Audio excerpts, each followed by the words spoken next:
que durante todo esse ano possamos aqui estar ancorados por esta união, por esse amor que temos uns pelos outros, e que a gente possa aprender mais, a cada dia sustentar melhor o nosso aprendizado, para nos preparar para a nova era.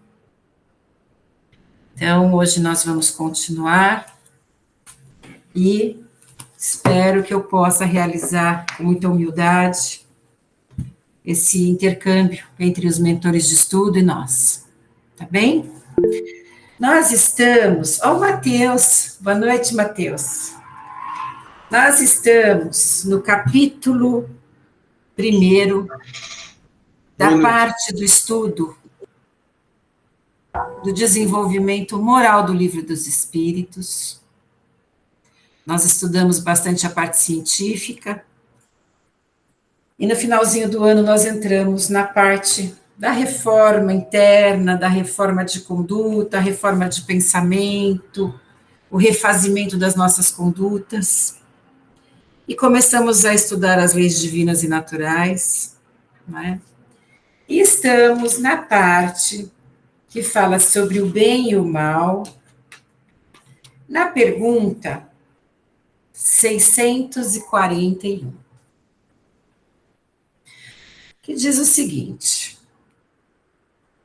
só relembrando, neste tópico, nós estávamos comentando no final do ano, sobre as definições do que seria esse pensar bem no bem e pensar nas atitudes que não são tão benéficas a nós mesmos, né? Então, nós buscamos aqui a sedimentação através da evangelização do nosso mestre, e lembrando, principalmente, que cada um de nós é um ser em desenvolvimento único, que o percurso que nós trazemos aqui, até chegarmos a esta encarnação, nós percorremos experiências infinitas e diversas. Então, este amadurecer no bem é um processo gradual interno de cada um de nós. O nosso olhar vai se modificando de acordo com as experiências que temos, com as situações que passamos e com a maturação que encontramos hoje. E a pergunta diz o seguinte: será tão repreensível quanto fazer o mal, o desejá-lo? Desejar o mal, através do nosso pensamento, às vezes é um impulso tão rápido, que quando nós damos conta, nós já estamos pensando. E os espíritos nos explicam que reeducar o nosso pensamento é algo que nós conseguimos ao longo das nossas encarnações, porque o nosso pensamento expressa a nossa verdade de alma, a expressão da nossa condição de consciência espiritual.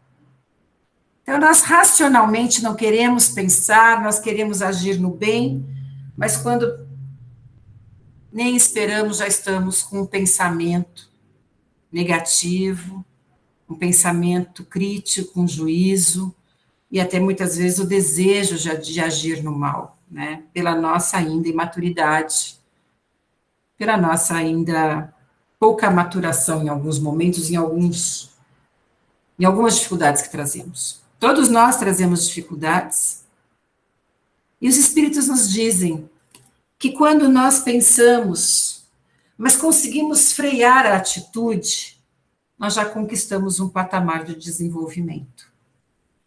Ou seja, quando eu tenho uma premeditação e realizo o mal, eu erro duplamente, porque eu tive a intenção de errar e eu agi no erro. Quando nós conseguimos somente pensar, nós já estamos educando a nossa atitude. Nós já estamos nos lapidando. Quantas vezes, por exemplo, a gente quer dar um palpite, fazer um juízo, fazer uma interferência que não é positiva em relação a alguém ou uma situação, e nós já nos cobramos. Não, eu não vou falar, não é bom, não vale a pena. Nós já vamos censurando aquilo que nós vamos colocar. Vamos fazendo ali uma peneira do que é favorável ao nosso irmão, a nós. Porque antes, sem maturação espiritual, nós não temos freio. Nós vamos pensando e falando, pensando e criticando, pensando e blasfemando, pensando e agindo, sem nenhuma censura. Então, os espíritos nos falam, conseguir educar a conduta já é um grande passo. A outra etapa, educar o nosso pensamento. Mas quando nós começamos a agir de uma maneira mais salutar, naturalmente os pensamentos também vão se acalmando. Porque quando nós pensamos e agimos no mal, vamos dizer assim, na atitude inadequada, aquilo é um crescente. É como a fofoca, a maledicência. Um fala, o outro fala, quando a gente percebe, a gente está envolvido numa energia densa, pesada, com pensamentos que até gera assim, um certo torpor, às vezes. O clima fica ruim. Então, como eles falam, a virtude é resistir. A virtude, quando a gente tem o ímpeto de errar, pensa no erro, pensa na atitude que não é bacana, que não é adequada aos preceitos de Deus, mas nós conseguimos segurar. Voluntariamente, ao mal que se deseja praticar. Sobretudo, quando há possibilidade de satisfazer-se a esse desejo. Então, é isso que nós estávamos falando. Se eu consigo pensar e parar, me colocar uma censura, já estou em crescimento. Se apenas não o pratico por falta de ocasião, somos culpados também. O que significa isso?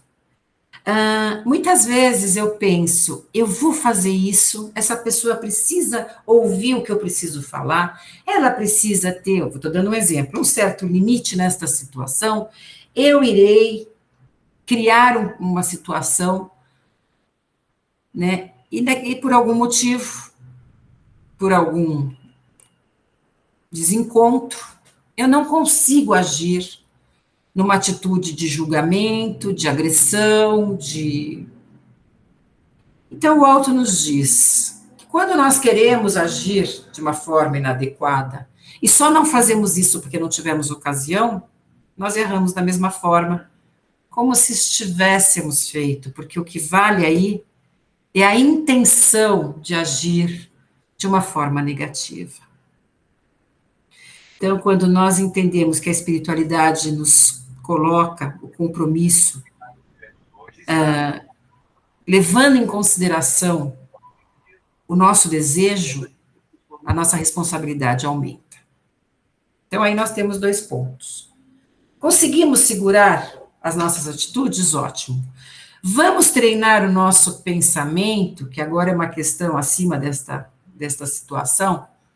É muito difícil treinar o pensamento. Mas o Pai, na sua bondade, nos deu todas as respostas, de todas as dúvidas.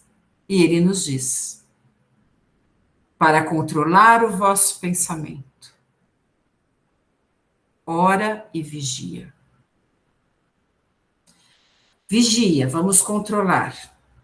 Vamos ter atitude de censura interna, de limite interno. Vou pensar mal, vou julgar, vou criticar, vou avaliar, vou discriminar. Não, eu vou parar. E para ajudar que o meu pensamento se torne mais sutil, para que espontaneamente a centelha sagrada se manifeste no meu pensamento de forma mais espontânea, o que vai nos ajudar? Serenar, refletir, meditar, orar, relaxar o pensamento, ter um momento do nosso dia, como nós todos que fazemos caminhada, nos alimentamos, nos banhamos, um momento de meditação, O momento de autoajuda interna é necessária diariamente. Então, os espíritos nos dão esse sinal. Eu não fiz, mas eu quis fazer e não tive oportunidade, ainda está difícil, né? Pergunta 642. Para agradar a Deus e assegurar a sua posição futura, bastará que o homem não pratique o mal? Essa pergunta, ela é muito importante para nós. Nós percebemos que no crescimento espiritual, a gente não tem férias. Vem uma maturação, vem ali um crescimento, e a espiritualidade já nos abre novas portas, novas situações. Quando nós começamos a controlar o lado sombrio que carregamos, que todos nós temos, não há nenhum irmão que não tenha dificuldades, nenhum de nós está ausente das sombras, mas quando nós já conseguimos sobrepor a nossa luz, o nosso discernimento, a nossa boa vontade, a nossa prática diária no bem, sobrepor as sombras que carregamos. É suficiente nós falarmos, eu já não estou agindo mais errado, eu já não prejudico as pessoas como eu prejudicava com o meu pensamento, com as minhas atitudes, com as minhas palavras, eu me tornei mais simples, eu me tornei mais fervorosa, hoje as coisas são mais claras para mim. Então já está bom. Por essa encarnação, eu já trabalhei bastante, já me modifiquei bastante. Aí o alto nos explica o seguinte: quando nós amadurecemos, estacionamos ali numa acomodação, nós nunca voltamos para trás, mas nós perdemos uma grande oportunidade enquanto estamos aqui encarnados, que é o crescimento de maturação espiritual através da ação do bem. Não basta melhorar somente, não basta não agir com intenção de ferir o semelhante, na intenção de policiar as atitudes e os pensamentos. Precisamos, além de melhorar o nosso íntimo, agir de uma forma caridosa, amorosa, salutar a nós mesmos e aos semelhantes. Estacionar na encarnação, no estado encarnado, é um grande prejuízo para todos nós, porque nós não sabemos quando nós estaremos aqui de novo. Nós sabemos que milhares de espíritos gostariam de estar aqui encarnados e não podem, não conseguem, não têm condições de encarne pelo grande número de projetos encarnatórios. E quando nós estamos aqui, é trabalho dia e noite. Por quê? Não basta despertarmos a nossa consciência. E aqui, esse grupo todo, quase todos trabalhadores já da Seara, muitas vezes até nós pensamos, eu já trabalho na Seara, vou lá, faço o meu trabalho na segunda-feira à noite, já estou quites, já estou ali tranquila, porque já parei de fazer tanta coisa errada, já dou lá minha aulinha, já...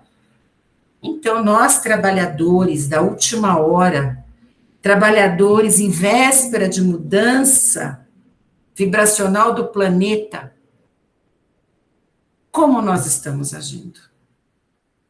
Então, essa pergunta é uma reflexão diária para nós, não com o peso da cobrança, porque a cobrança, a culpa, não nos leva a nada. A cobrança, a autopunição, isso não evolui ninguém. Mas a reflexão salutar.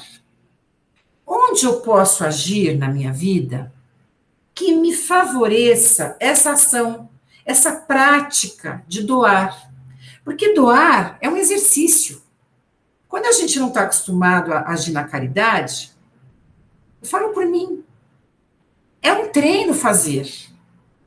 É uma disciplina começar a fazer. Tem que ter disciplina.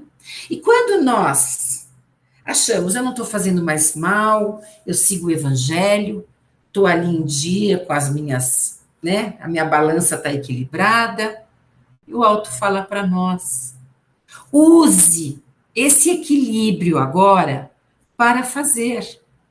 Use esse equilíbrio, use esse esclarecimento para gerar luz ao seu redor. E toda a luz gerada ao nosso redor volta para nós. Uma luz manifestada por um sorriso, pelo cumprimento às pessoas na rua, que se assustam, nós cumprimentamos as pessoas na rua, elas se assustam, porque o indivíduo deixou de ter um olhar afetivo com o próximo. As pessoas estranham.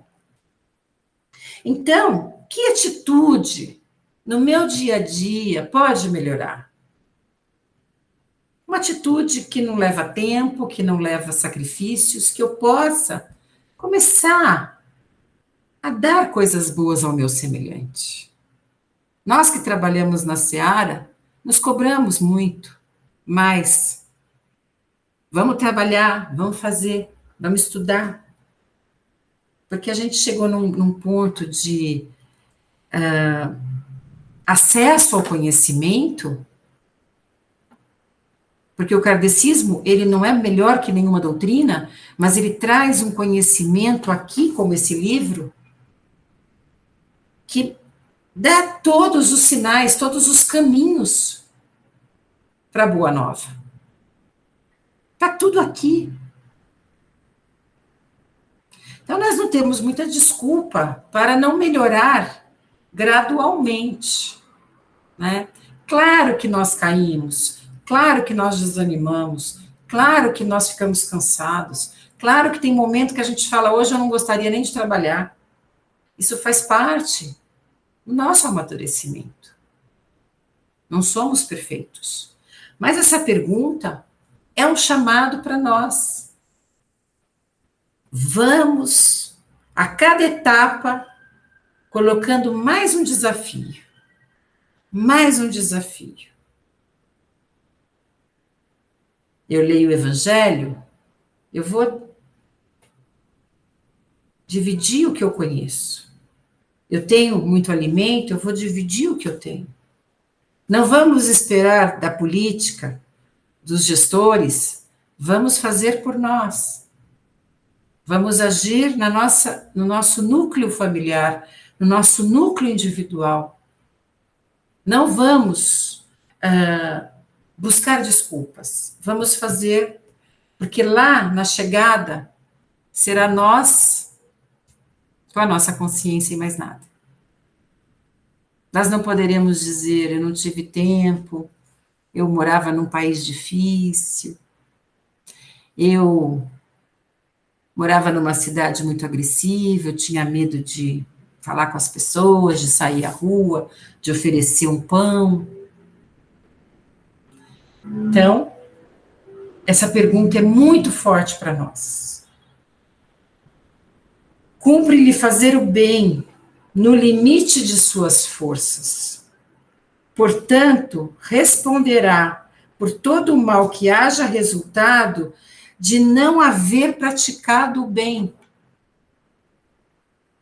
Ou seja, a espiritualidade nos mostra que nós estamos criando prejuízo para nós mesmos, estacionados sem a ação do bem. Não é? Isso é um grande alerta para nós espíritas, que a gente pensa, já estudei bastante, já tenho muita, melhorei bastante, já está bom. Será que está bom quando nós chegarmos lá e percebermos que com mais trabalho, algumas pessoas poderiam, que nós amamos, poderiam estar numa situação mais salutar através da nossa ajuda? Mas que isso não seja baseado no fanatismo e no desequilíbrio. Que seja um ato de ajuda, de amor espontâneo e equilibrado. Que o fanatismo, a compulsão, o desequilíbrio só nos retardam o crescimento. Então, vamos gradualmente, pensando em tudo aquilo que nós podemos. As orações, os pensamentos. Mais uma vez, nós estamos num conflito mundial muito grave. O que nós estamos fazendo por isso? Nós estamos lendo o jornal e julgando, ou nós estamos orando? O nosso julgamento vai valer de algo nesse momento? Ou a nossa prece, a nossa pacificação, o nosso exemplo de amor ao semelhante, onde estamos?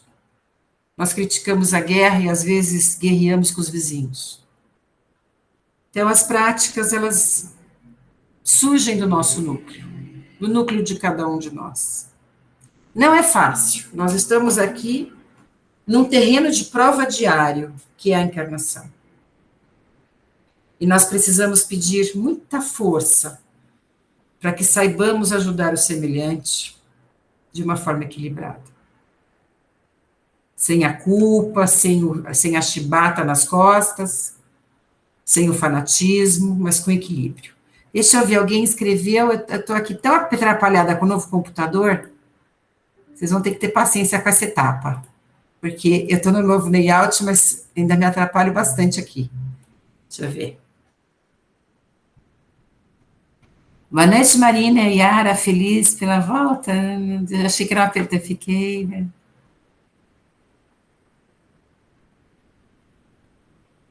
Uhum. Tá bom, querida. Muito obrigada pela sua colocação. Depois eu vou abrir para todos nós. Obrigada, Yarinha. Então, o que eu entendo nesse momento dessa pergunta é isso. O que a gente pode refletir para que a gente tenha uma maturação maior, tá bom? Pergunta 643. Haverá quem, pela sua posição, não tenha a possibilidade de fazer o bem? Eu estou doente, eu estou vivendo numa comunidade, eu estou sem recursos financeiros, eu estou com depressão, eu estou com tudo aquilo que nós temos aqui de difícil na Terra. Eu estou sentindo mágoa, eu não consigo ajudar. Será que, mesmo mergulhados em sofrimento,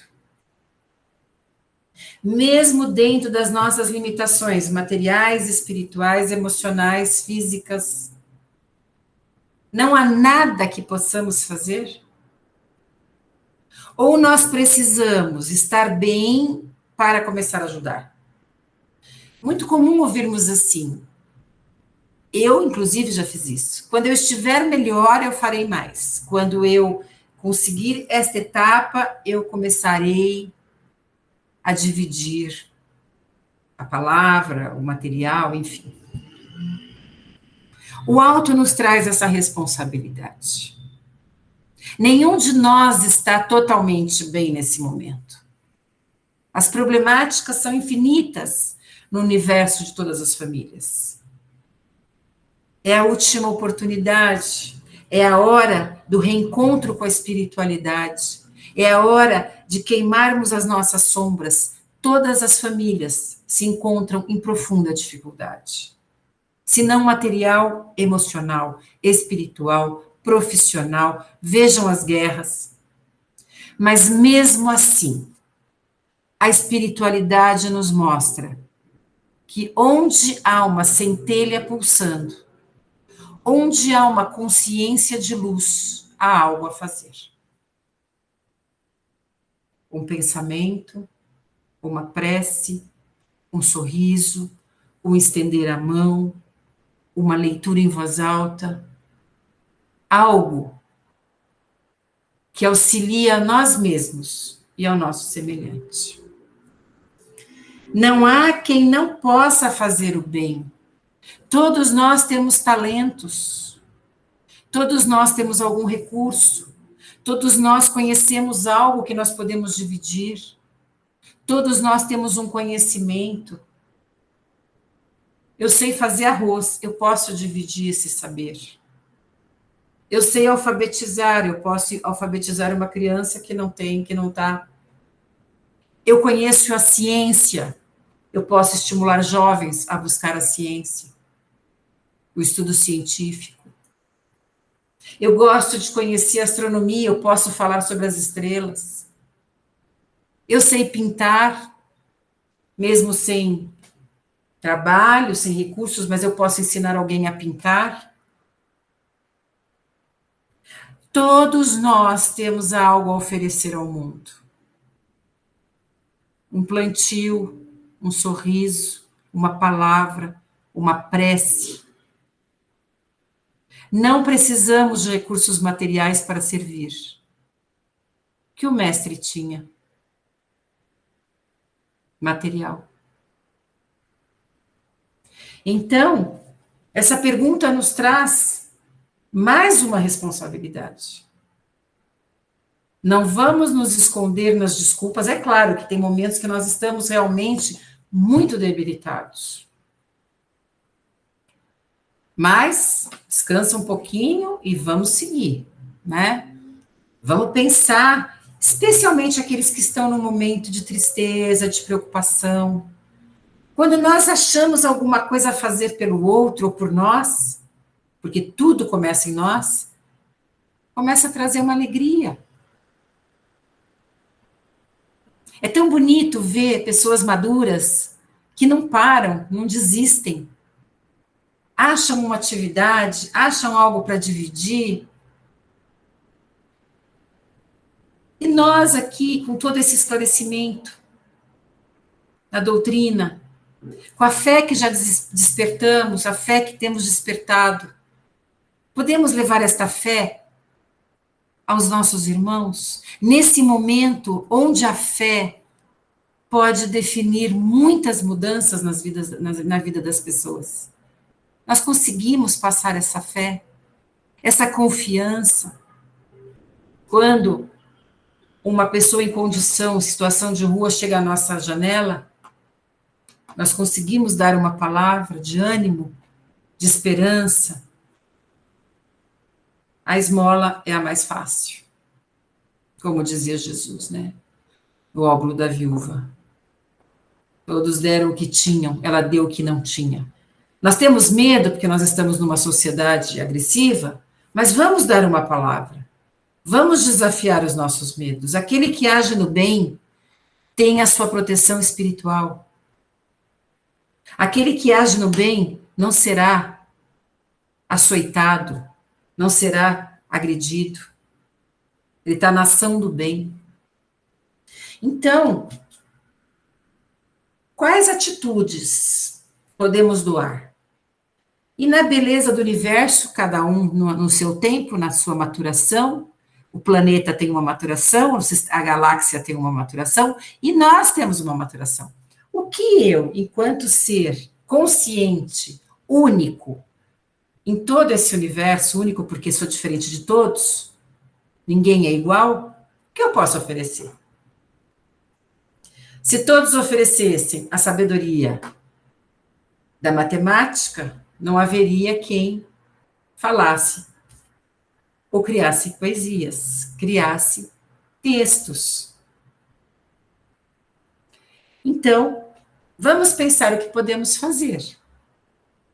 Devo muito a vocês, porque a Seara me pediu para trabalhar nesta área. E vocês são prova de como eu era atrapalhada, ainda sou um pouco, mas os desafios vão nos ajudando a cortar as arestas. Vamos pensar em algo. E eu sou muito grata a vocês, porque me ajudou demais. E tudo que nós fazemos vai somando em aprendizado. Então, vamos pensar. Fazer uma costura, fazer um doce, Ajudar um irmão em situação de rua, cuidar de uma criança, ser atencioso com as pessoas que trabalham no meu prédio. Por incrível que pareça, muitos ainda não fazem. O que a gente acha que pode ser óbvio, não é. Vamos trabalhar. Então, os espíritos nos falam: não há quem não possa fazer o bem. Somente o egoísta nunca encontra ensejo de o praticar. Basta que se esteja em relação com outros homens para que se tenha ocasião de fazer o bem. É verdade, é só encontrar alguém que a gente já pode conversar, dar um bom dia, ser simpático. E não há dia da existência que não ofereça a quem se ache cego pelo egoísmo. Desculpa, não ofereça a quem não se ache cego pelo egoísmo oportunidade de praticá-lo. No nosso mundo de expiação e prova, o tempo inteiro somos necessitados de ajuda. E nossos semelhantes da mesma forma. Então é só olhar. Se estiver no supermercado, olhar uma pessoa ao nosso lado, ver que ela está triste, dá um sorriso. Auxilia. Ajuda o meio ambiente, pega a caixa, de vez de usar sacolas de plástico. Tudo isso é ação do bem. Cuidar do planeta, cuidar do semelhante, cuidar de nós mesmos. Até essas atitudes se tornarem totalmente espontâneas na nossa vida. Tá bom? Deixa eu ver que horas são.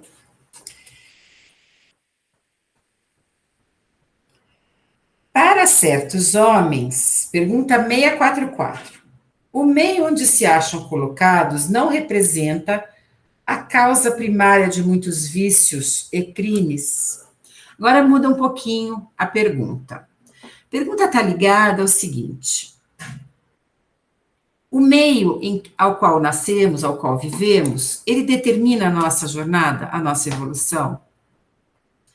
Essa é uma questão que, não entrando no âmbito da ciência filosófica, sociológica, mas no âmbito espiritual, porque essa pergunta ela pode trazer uma discussão enorme nas diferentes ciências, mas dentro do kardecismo, uma situação difícil, um ambiente vicioso, permissivo, é um meio em que se acha, não representa o começo de todo erro dentro de nós, ao estarmos ali, vivenciando numa encarnação, onde o nosso entorno é completo de desesperança, fuga, vício, males. E os Espíritos nos dizem o seguinte: sim, para muitos irmãos que ainda não se encontram equilibrados, o meio pode determinar a sua caminhada. Mas nós não podemos esquecer que quando nós encarnamos, o meio ao qual estamos vivendo, ele foi previamente estudado e aceito por nós. Onde as mazelas que encontraríamos seriam as provas as quais deveríamos passar e vencer. Então, este meio difícil, que pode ser, aqui diz de vício, mas pode ser de mágoa, de diferença entre espíritos, né? Eu me tornei uma pessoa rebelde porque eu vivia num meio agressivo. Se eu trago algum impulso de agressividade para trabalhar na encarnação, ver ao meu entorno a violência, é uma prova que eu tenho para sublimar o que eu trago e transformar o ambiente que eu estou. É uma prova dura, mas uma prova escolhida para transformar a sombra que eu trago. Eu tenho uma tendência, vício, à preguiça, a não trabalhar, a não ter vontade de me dedicar a nada, ter uma vida ociosa. Onde nasce esse espírito? Muitas vezes num ambiente de muito favorecimento material. Então, são provas colocadas para despertar a mudança que nós temos internamente de outras encarnações. Então, como diz os espíritos, sim, o ambiente pode determinar, né, para alguns homens, mas há prova que o espírito escolheu. Nós sabemos que os nossos núcleos familiares se encontram ali as nossas grandes provas, né? Não que sejam inimigos, não significa que sejam inimigos. Mas, por exemplo, eu tive uma família que juntos nós tínhamos determinado comportamento, o grupo. Quando eu desencarno, muitas vezes eu peço para voltar no mesmo meio, numa outra encarnação, para que aquela atitude antes realizada pelo grupo, com o meu estudo, com a minha vontade, é uma prova para eu modificar o meu comportamento, né? Então, os espíritos nos falam, existe uma prova escolhida. Às vezes a gente fala, né, mas tem certeza que eu escolhi isso? Às vezes a gente pensa assim, né? Porque às vezes a prova não é brincadeira. E tem momentos que a gente pensa, mas eu escolhi isso? Sim, nós escolhemos. Nós escolhemos este fardo, todos eles. Exceto nos espíritos em condição muito primitiva de evolução, é compulsório, ele não tem opção de escolher.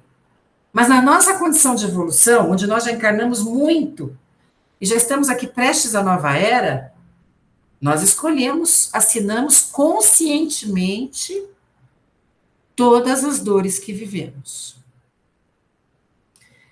Então, você aguenta? Eu aguento. Então, vamos lá, né? Vou te dar um meio que vai despertar ali as tuas sombras. Você vai conseguir? Vou. Então, o alto permite. Há queda, às vezes? Sim. Mas há a possibilidade do reajuste, tá? Levado pelo desejo de expor-se à tentação para ter o mérito da resistência. Veja, a hora que o espírito consegue, dentro de um meio de vício, droga, bebida, eu reluto, encarno, resignado a uma mudança, tratado já, porque ninguém reencarna sem o tratamento. Agora eu vou ter uma nova fase. Eu vou dizer não aos apegos materiais, à luxúria, à bebida, à droga. Onde eu vou nascer? Muitas vezes no meio, onde estes elementos podem estar presentes na minha própria casa. Tá bom? Então, são provas ali que não são fáceis, né?